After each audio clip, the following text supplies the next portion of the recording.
శ్రీమాత్రే నమః. 26వ అధ్యాయం. దుర్వాసుడు శ్రీహరిని శరణు వేడుట. శ్రీహరి ఈ విధంగా ఆత్రి మహాముని అగస్త్యునితో దుర్వాసుని కోపం వల్ల కలిగిన ప్రమాదమును తెలిపి మిగిలిన వృత్తాంతము ఇట్లు చెప్పాడు.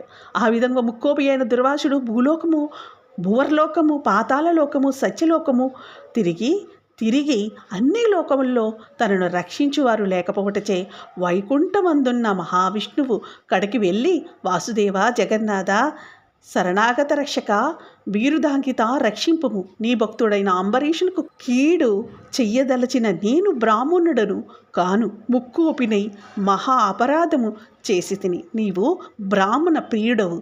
బ్రాహ్మణుడైన భృగు మహర్షిని ఇరుముపై తన్నినను సహించితివి. ఆ కాలి గురుతు నేటికిని నీ వక్షస్థలమందున్నది.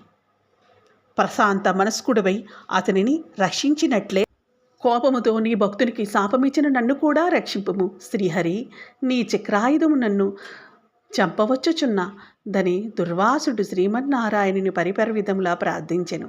ఆ విధంగా దుర్వాసుడు అహంకారమును వదిలి తనను ప్రార్థించుట చూచి శ్రీహరి చిరునవ్వు నవ్వి, దుర్వాస, నీ మాటలు యథార్థములు. నీ వంటి తపోధనులు నాకత్యంత ప్రియులు. నీవు బ్రాహ్మణ రూపమున పుట్టిన రుద్రుడవు. నిన్ను చూసిన వారు 3 లోకములందు బ్రాహ్మణులకు మాత్రమే ఎట్టి హింస కలిగించను. ప్రతి యుగమునందున గో, దేవ, బ్రాహ్మణ, సాధు జనంబులకు సంభవించే ఆపదలను పోగొట్టుటకు ఆయా పరిస్థితులకు తగిన రూపములు ధరించి దుష్ట శిక్షణ, శిష్టరక్షణ గావింతును. నీవు ఆ కారణంగా అంబరీషుని శపించితివి. నేను శత్రువుకైనను మనోవాక్కాయములందు కూడా కీడు తలపెట్టను. ఈ ప్రపంచమందు గల ప్రాణి సమూహము నా రూపముగానే జూతును. అంబరీషుడు ధర్మయుక్తంగా ప్రజాపాలన చేయుచుండెను. కానీ అటువంటి నా భక్తుని నీవు అనేక విధములు దూషించితివి. నీ ఎడమ పాదముతో తన్నితివి. అతని ఇంటికి నీవు అతిథివై వచ్చి కూడా నేను వేలకు రాని ఎడల 12 గడియలు దాటకుండా భుజింపుమని అంబరీషునికి చెప్పవైతివి. అతడు వ్రతభంగమునకు భయపడి జలాపానమును మాత్రమే చేసెను. అంతకంటే అతడు అపరాధము ఏమి చేసెను? చతుర్భన్నముల వారికి భోజన నిషిద్ధ దినములందు కూడా జలాపానము దాహ శాంతికిని పవిత్రతకును చెయ్యదగినదే కదా. జలాపానము అనరించిన మాత్రమున నా భక్తుని దూషించి శపించితివి. అతడు వ్రతభంగమునకు భయపడి జలాపానము చేసినవాడు, కానీ నిన్ను అవమానించుటకు చెయ్యలేదే. నీవు మండిపడుచున్నను బ్రతిమాలి నిన్ను శాంతింపజేయ చూచెను. ఎంత బ్రతిమాలిను నీవు శాంతింపనందున నన్ను శరణు వేడెను. హృదయములో ప్రవేశించినాను. నా శాపఫలము 10 జన్మలలో అనుభవించుదునని పలిగిన వాడి నేనే. అతడు నీ వలన భయముచే నన్ను శరణు వేడుచుండెను.